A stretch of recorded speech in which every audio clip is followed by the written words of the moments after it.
be chilling tonight. I can feel it tonight, man. Hey, man, where my radio, man? Yeah. I need you to turn that up. Damn it, tonight.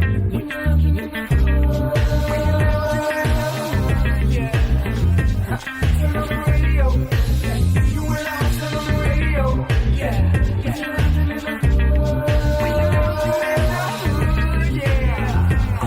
on the radio. You and your cup turn on the radio. Pull the way up like we in a club. Fly flashy, grown classy, so turn it to dub. Saturday mornings, no walk of shame, we fresh up. 950 Lounge, that's my guilty pleasure. I don't miss my favorite show, I put everything on hold. Work the baby, even the babysitter know.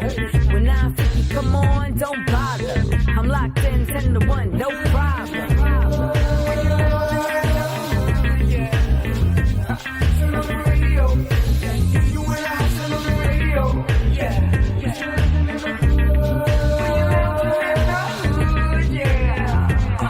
on the radio. You and your cup turn on the radio.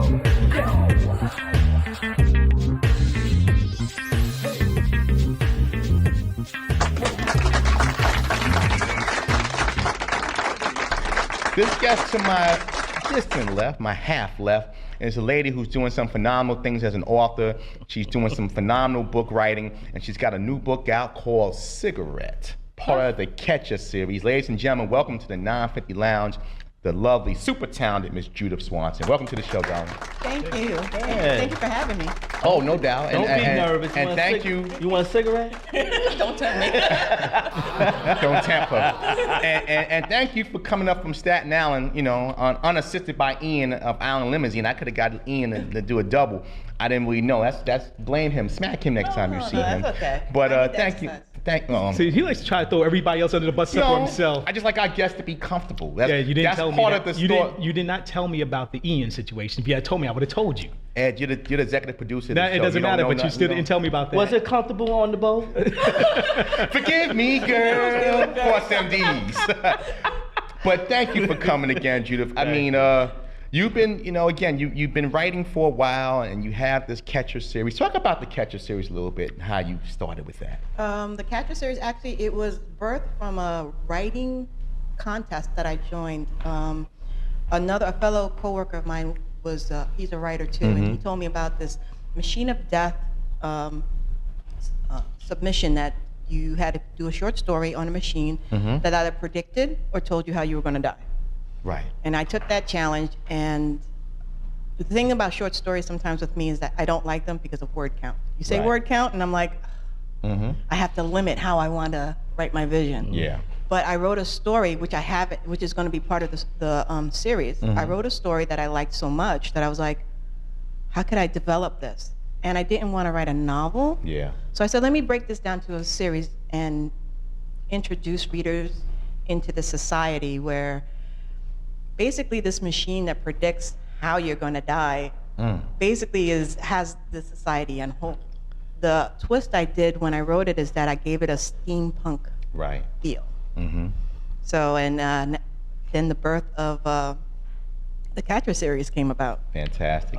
Can you tell us how the machine killed the person? It doesn't kill the person. It tells Read you. the book. Hold on, you got that. We got that machine You got the for you. audio version?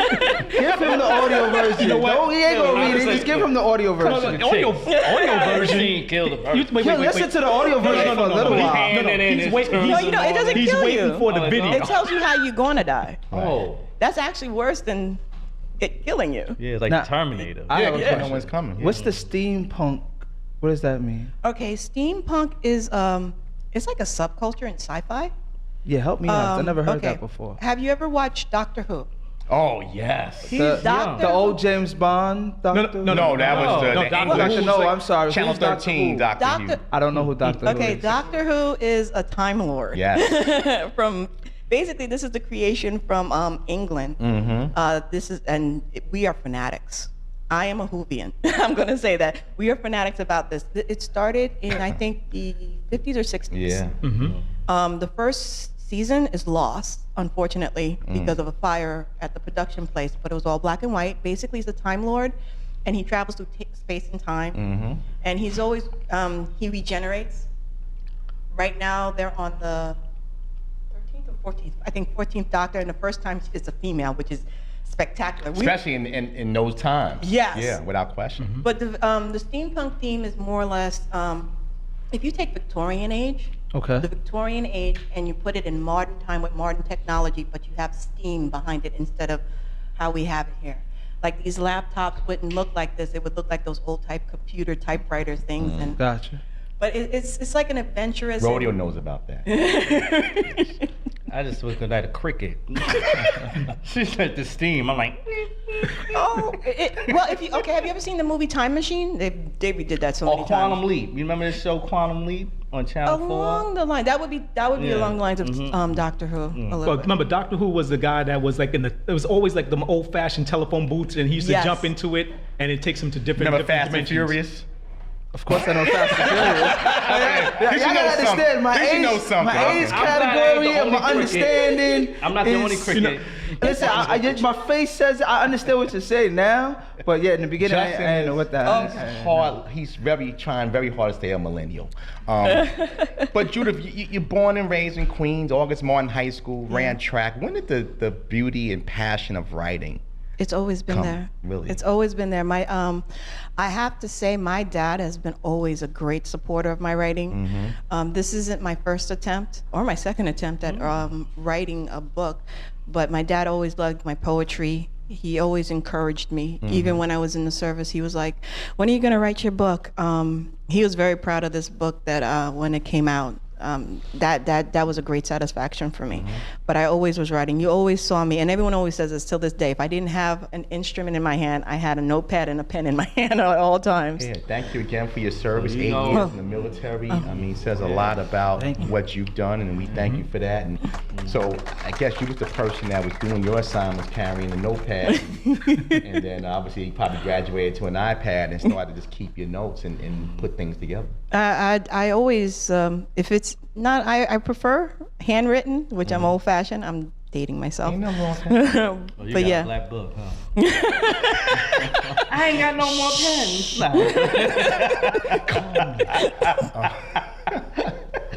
Like I said, Jay, I try to warn you, don't listen to him.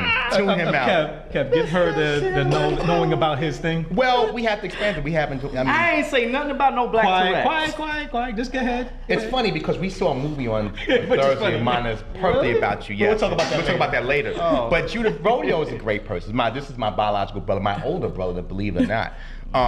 But he has a condition called Black Tourette's. Black Tourette's is something that doesn't run in our family, thank God. Yeah, okay. Occasionally they said I might get it once in a while, but it doesn't. He's built with it, and he just says things like rib tips or like Instead of kamikaze. You know, Wait, I got one So- for you. He said crickets. Nobody knew what crickets meant 5 minutes ago. What? You said. I heard crickets. And I'm Yeah, looking at you like, what are you talking about? What's he was saying crickets? something I couldn't. I what, couldn't he's- So now you understand that the Yeah. random I said, things you was just come out. right there on the bus with me because you was looking at her like. now, I was looking at you like, what Right are you now, talking I about? got a little bit better thing that I finally sat down. I thought about it. He has a own world in his own mind, and so he's living in his own world. I'm you need to a and he just yells it Doctor out. Who. Because when I don't want to be here. He's the Black Doctor Who, exactly. Yeah. So when you get that time machine, the TARDIS going, I'm sorry, the TARDIS is basically what he uses to travel in time. Let me know, because I would really like to travel in that TARDIS.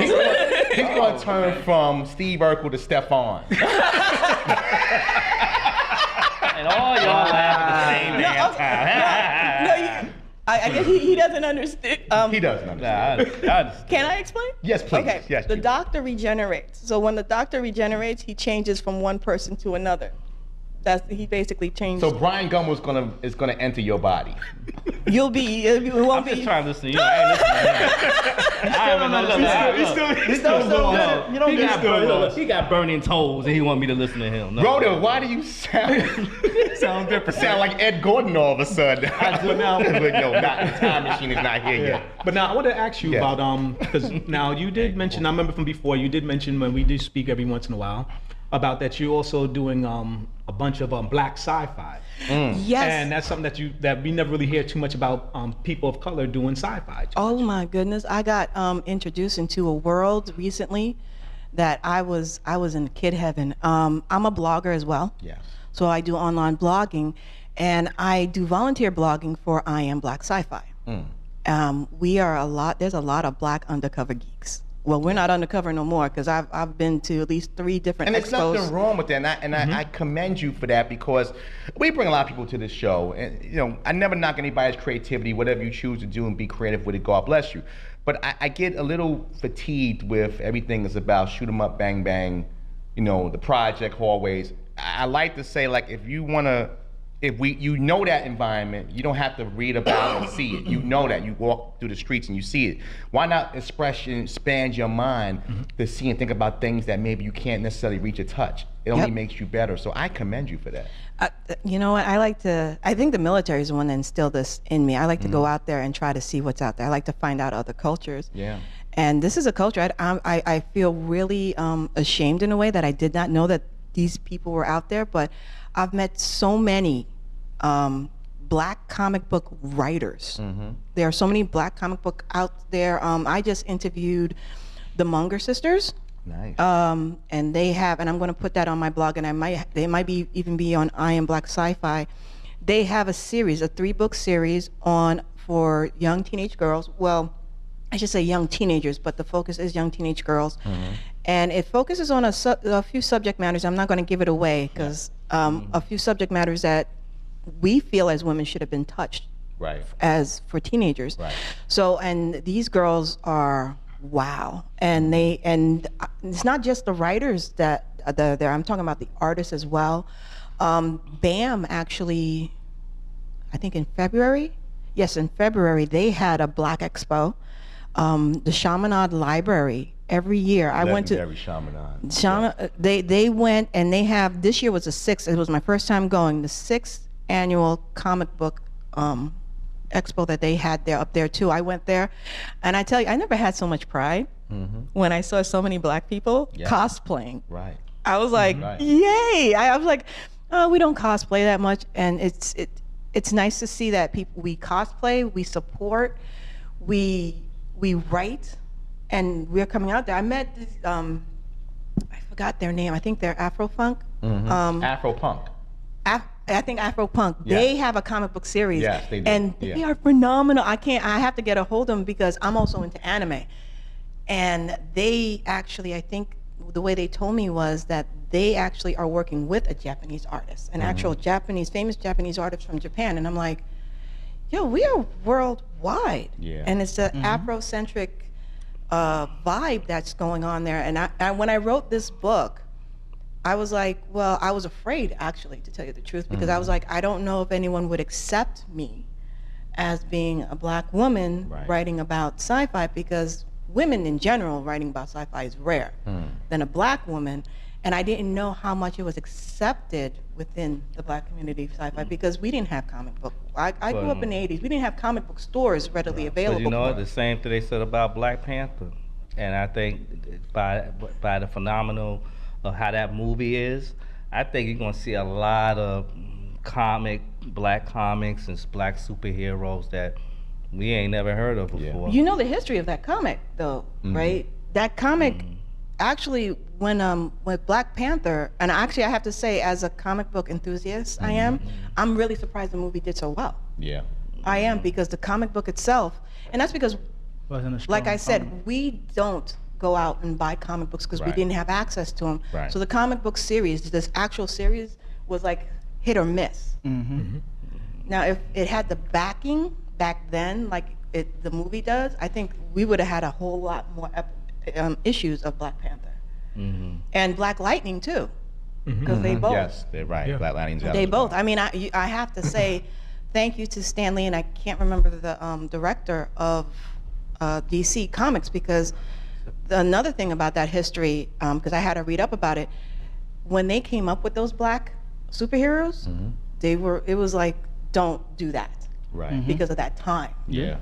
And they were like, I'm gonna do what I want. Yeah. And because they said, I'm not gonna go with the norm, we have we have those black superheroes, and we have other black superheroes. Yeah, we're walking into a new renaissance, I think, of I think through the birth of technology and the things that we can control on our own with our phones and our laptops, even how this show even birthed into, metamorphed into other things, we have the ability now to control. So we don't necessarily have to wait for information to be given to us. We can find our own information and then spew it out. Yeah. And that's what I'm so excited about. We're gonna take a quick break, and I want to get into the cigarette, what we got here, your new book, and learn a little bit about who Leon is and what he's doing in this story. It's Judith Swanson. It's 9 Lounge live on the Saturday. Come on back. We're still joined by author Judith Swanson, and we want to go into the latest of the Catcher series, and that's Cigarette. And obviously it introduces a new character, Leon, for you. Could you kind of dive in how you came up with this concept of the series, and how you came up with your lead character? Why I came up with this concept is I wanted an introduction to the steampunk world. This is my own world creation, so I didn't want the readers to be confused when they started reading it. Right. So I created Leon. Believe it or not, the Leon character is actually my image of the Leon character. If you watch the show Supernatural, Yes. Sam. Okay. So is that how you write? Like you kind of like find things that maybe you have interest in or life experiences, and you kind of morph around. Okay. Yeah. Because actually that's where the name came from. Right. The name. I am a smoker. And the funny thing. Well, we know you wasn't asthmatic talking about cigarette. I am a smoker, and if anyone smokes or know anyone who smokes, the biggest problem is trying to get them to quit. Right. Now, not giving away too much about Leon, it's just like an oxymoron when he gets the prediction that he's going to die by cigarette. That's what's going to kill him is a cigarette. Wow. And I'm Same not. thing Just has about with women. I mean, Oh, the look on your face. It's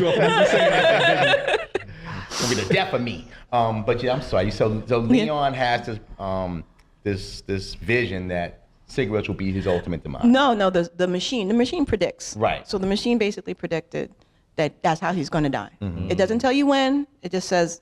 Or how.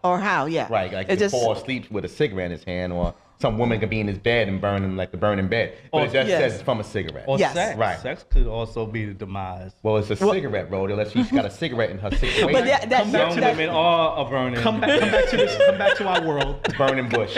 Well, although that is a possibility, I do have an age for this, and it does go down to maybe 12. So, Right. that's not going to be an This option. ain't Zane. This ain't Zane, buddy. That's not an option. But although that was, I mean, you said that, I was like, yeah, no, I can't do that. The age. That'll be the next book. Well, the next one actually gives a little bit more history on how that machine came about. So that one, and I'm going to leave it at that. But Yeah. I wanted you to follow Leon's life. And actually, Leon is pinnacle throughout the whole entire series. Right. Him and his family. I like cliffhangers. So Keep coming back. yeah, so there is a cliffhanger, Right. and so I have to write at least book 3 because I leave you hanging at the end there. Yeah. But I did the series as a premise of when I was a kid, and I am so going to date myself. There were these books, I don't know if they still exist, where if you read the book and at the end it says, well, they could do this or they could do that. And if they do this, you go to this page, if you do that. And I wanted to make my series like that, but instead of going to different pages, you're going to read the book as you go through the series, and then there's going to be a piece you're going to look at and be like, that sounds familiar. Right. And you're going to go back, and I want people to go back and reread the book to see where it is like you're getting the other perspective of a certain key angle in the book. So you're talking about more like an alternative ending or alternative routes that they can choose. Yes, or a different perspective of because I've read. I love to read, and I've read books, and I've read books where they leave you hanging. I'm like, I want to know more. And that's funny. On one of the author pages, that's one of the arguments we were having. We're like, don't leave cliffhangers like that if you're not going to write Like the another Bible? book. Did Jesus really come back? Black Tourette. We forewarned you. Now you understand, right? Yes. Now I understand. The reality show this We're summer. like, look, where Jonas go at? Ladies and gentlemen, bring your tomatoes Monday night. the Broadway Comedy Club. Justin will have a couple of barrels at front for your purchase. The sad thing about it, you made me stop for a moment. I'm like, is it a cliffhanger? I see he's had a real impression on you, Judith. I don't know if you're a good influence or a bad influence. You're definitely not good. You be going from sci-fi to like Looney Tunes. You be back on that boat like, what did I just do? But continue, go ahead. But I lost my train of thought. It's cliffhangers. Yeah. Yeah, well, like cliffhangers. You don't leave cliffhangers and not. I get upset when I don't have like the rest of the story. Yeah. Right. So When you write these books, do you already know where you're going, or you even surprise yourself in how you want to end it, or do you have multiple endings and you just pick how you're feeling that day, and that multiple ending becomes the book ending or the book cliffhanger? two things happen. I'm a little OCD when it comes to writing, so I have everything laid out how I want it. Yeah. When actually writing the book, and someone told me this and I didn't realize it, when you're writing a book, the book writes itself. You start writing and it just goes. And you just go with it. Yeah. Leon, his mother, his interest, they wrote it. And they came to mind because like I had one thing in mind one time, next thing I wrote, and I was like, oh, that's not exactly where, okay, I like that. I'm going to keep it. Right. So, yeah. Going off track for a minute, when it comes to promotion and marketing, obviously as a book author and in a competitive sport, where, just like how we do media and we do radio, anybody with a God-given voice can talk into a mic. That's not mean they're doing radio or doing a program. Anybody who can put 5 words together can call themselves a writer, doesn't mean they're a writer. So when it comes to perception against reality, how do you present yourself where people can go through all the muck and mire and find the quality work of a Judith Swanson? I have to admit, this book really, I wanted to have book 2 printed, and next year is going to be the real push. It's one thing to say you want to be a writer, but if you want to be a successful writer, Right. you got to put work into it. Right. I mean, that means going to the conventions of your genre, getting a table, advertising, putting, now when I say advertising, I don't do paid advertising. I do like shots on Facebook, and I send out emails to people who give me their emails and let them know. I let my friends know. I let it go by word of mouth. Having reviews. I try to do promotion. I promote through my blogs. Yeah. Matter of fact, I have I Am Sci-Fi. I think is going to do a review. That's a very nerve-wracking thing. Is doing a review on the book too. You have to. It's a lot of legwork. It's a lot of legwork. It's not. A lot of people, and it's funny, even the people who read my book who are like, it's going to be successful, really think you just put it out there and you sit back and you're going to be... Pocus. And it doesn't work that way. Like 3 minutes we're ready. Yeah, it doesn't work that. I agree. Yeah. Like everything in life, you have to, you got to put your blood, sweat, and tears into it. Exactly. We're talking again to super talented Judith Swanson. So this is out. Now, I know, again, just getting to know you a little bit, I know you've already, and you mentioned a little bit here that you've already got the next one in the works. Yeah. What's the trilogy to this? When do you, obviously the Catcher series has been your claim to fame. When do you evolve, or is the evolution of other thoughts and series already in works? I think it probably is. But Yeah, actually, currently right now I'm writing another one. It's not, actually this is, the one I'm writing is not even sci-fi. I'm not gonna say too much about it because it's not finished yet, but it's more on touching issues with women of color. Certain, it's a sensitive subject matter, but I think it's something that needs to be told in the angle of a woman. And I'm trying to take a unique outlook on it. So after the second Catcher series book come out, I'm taking a break from the Catcher series to put this one out. And I think that was it's the right move because, like I said, I interviewed the Munger sisters. Yeah. And their subject matter hits across mine, and they're doing so much. So, you know what? The universe works in different ways and connects you with people at the right time, good time. So I'm going to see what happens with that, and then I'm going to go right back to the Catcher. So we gonna have to wait for Leon? You mean to tell me you gonna put Leon on the show for about a few months? Well, In timeout. Come on now, you can't do that to Leon. I put it this way. There's a Not for the five I- I'm heartbeats. not- You I'm can't not- do that to Leon. I'm not gonna give away the book, but you might not like me too much because you do fall in I don't love like with you me. now because you're Leon on the show. You gotta go. You gotta come strong. If I was like Turner, you gonna put that book out for me. Eat the cake, eat the cake. How long you know- how does it normally take you to write a book? It depends. It depends how much time. This one took about 3 years. Oh, Wow. It took 3 years only because I started it out like without the steampunk theme, and I then wrote went it. back and then And you did it then again? I was like, I don't like the way it looks. And then I went back and I rewrote it as a steampunk, so I had to redo that. Now, have you ever, because you said you're OCD about your writing, have you ever wrote something, went back, I don't like it, went back, I don't like it, went back, That's I don't like it. That's why I have an editor. And somebody else might have read it, I'm like, you don't put this book out already so we can enjoy it? That's How my many editor. times did you get that? My editor is my real back. She's like, you need to stop. She realized that about me, so we have this rule 3 times. It goes back and forth 3 times, and after the 3rd time, And that's the start. it's done. That's what's I up. I can't believe that you could wrote something a month ago and also just come up with a brand new idea and just when it changed the whole thing, basically. It didn't feel right. It didn't feel like my best work. Like Badu, you're sensitive about your shh. Yes. I got you. Yes. But you also written the children's book too, right? Yes, I wrote a children's book. That one ended up having a couple of typos. Was it a picture book or was it like a children's Picture like, book is small, for rodeo. like regular words like sea, sky? No. It was Green eggs it's and actual ham? stories, Oh. and those were supposed to be series too. And that's something else I have to go back and I did release it, but it had a lot of Cussing? inconsistent. No, there was a children's book. today. Oh Lord, they know more than we do. Where the curse words at, lady? You know,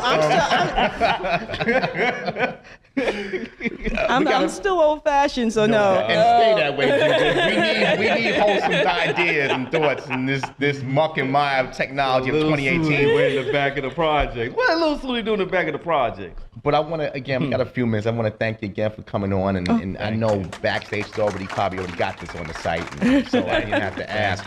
But the next layer, obviously, you're right now in that book genre. You almost got a little Tyler Perry in you when you stop and then you change off and then you come back. And I like that. My thought is, my last question to you was the next level with the Catcher series and all the things you do. Do you see movies? Do you see imagery? Do you see, animation? Will it always be, I know your love is writing, but has the next level of a presentation come about in your mind? Well, I know when I first did it, I did see like a cartoonish anime because that's my thing. When I'm starting to get connected with the comic book world, the Afrocentric comic book world, I don't know if before I take that step, whether I want to do the comic version of it to encourage, because basically I started writing to encourage my nieces and nephews, since I have no children, to read.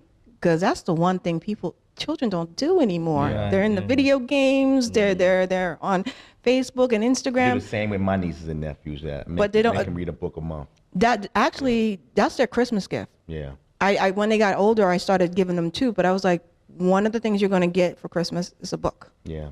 Decide what you want, and that's what they got. Funny you said, we're on the same wave. I make my nephew, he always asks us for stuff. I make him, my 3 questions I ask him: what did you learn today in school? Did you pick up a newspaper or a book today? And if you did, give me a story. And he used to get annoyed about it, but now he comes ready with it because he knows he's not going to get anything unless he gives me that info. We gave him the Bible. What chapter you want? He like, you ain't give me a book with 40 pages. You give me a book with 1,400 pages. You gotta learn. And I don't know how Rodeo would fact check that since you don't have a Bible.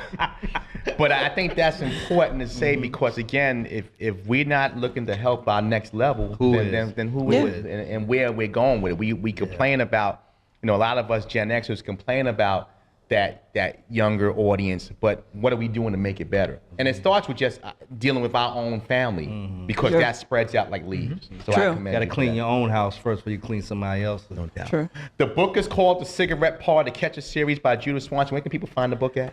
You can find it on Amazon. It's on the Kindle. If you type in The Catcher or cigarette, it should come up with me, Judith Swanson, and you'll get it. Will we get free ashtrays with this book? What's wrong? I'm asking you a question. What you laughing for? I'm serious. Bring your tomatoes Monday night. And a lighter. Judith, where can people find out more information, reach out to you? Actually, I have my author page on Facebook. Is author Judith Swanson. You could always like it, and I try to put something positive every day there. But you could always ask me questions, send me messages, and I'm also at authorjudithswanson@gmail.com. And you can also get it through, if you don't know that and can't remember all that, go to nonfreelounge.com and we'll link you right to Judith Swanson's page. Judith, right. thank you so much. Continued you. success to you.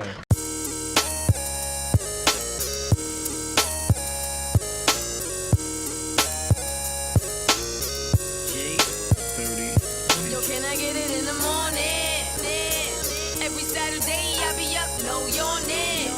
950 lounge on Swift.